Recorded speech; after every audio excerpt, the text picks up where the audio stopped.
Welcome to Video Mag, where we honor the rarest and most unsung of all guitarists, the guitar playing journalists. This week we're going to honor Pete Prown and Lisa Sharkin. She is one of my favorite, and so is he, and it goes way back to 1995, October, Guitar Shop magazine, and they're actually, I wanted to point out that Peavey is pushing an acoustic guitar with a whammy bar, but as we go to page 53, we have an article written by them. It's called, What's the Difference Between a $2,000 Guitar and a $4,000 Guitar?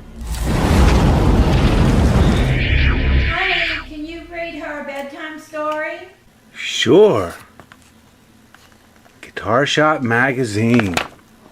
What's the difference between a $2,000 guitar and a $4,000 guitar? Okay, that's a fair question. What is the difference between a $1,000, $2,000, or $4,000 guitar? Well, the answer varies depending on the company, but generally the first places to look are materials and craftsmanship. In short, the pricier the guitar, the better the materials and construction. For example, if you look at a Gibson Les Paul Sunburst in that price range, you should progressively see more detailed figured maple tops and clear attention paid to the original details, such as the accuracy of the binding, pickup knobs, the inlays. Hopefully the grade of body and wood improves, as does the hardware. Paul Reed Smith, for example, chooses the best tone woods for their bodies and makes their own potentiometers to ensure accuracy. Or in the case of Parker, Brian Moore, or various Steinberger guitars, you'd be paying for a state-of-the-art instrument with synthetic materials. But the tough part here is making that leap of faith. If you buy a $3,000 guitar with an Opé finish, you basically have to take the manufacturer's word for it that the maple underneath the coating is quality materials. So the answer is to play the guitar extensively and compare it to everything in sight. If the wood and the construction is high grade, it should sound good too, right? Our advice is play, play, play. Another determining factor in pricing is the cost of the labor. If the guitar you're looking at is made by one luthier in a small shop, it's going to cost a lot more because it's basically a custom-built instrument.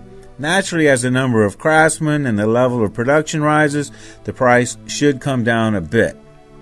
It's like a giant seesaw.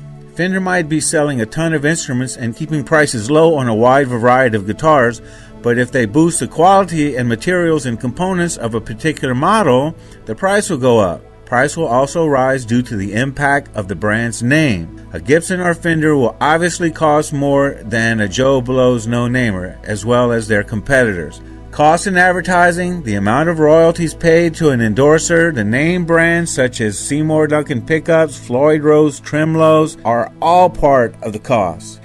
So it will also cost you even more to get that signature celebrity model. Martin charged over $8,000 for their Eric Clapton acoustic.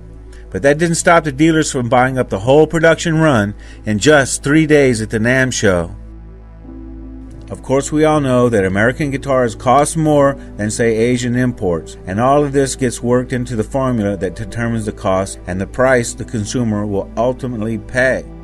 Finally, before a guitar comes to market, the manufacturer spends a lot of time thinking about the magic price that will make the consumer say yes.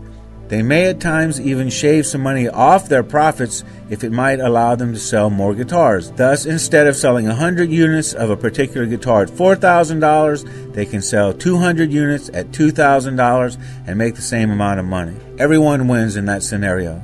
But of course, the actual arithmetic behind setting prices, especially on top-of-the-line axes, is extremely top secret, and one can only speculate on how it's determined for a particular guitar. We're treading in deep voodoo here, so watch where you step. Your best bet is just to follow your heart. If your guitar plays like butter, sounds like heaven, and is in your price range, you may be playing the guitar of your dreams. Then again, if you have nagging doubts, ask some more questions and play some more guitars. If you're looking for a special instrument to last you the rest of your life and are willing to pay for it, it will certainly be worth the effort.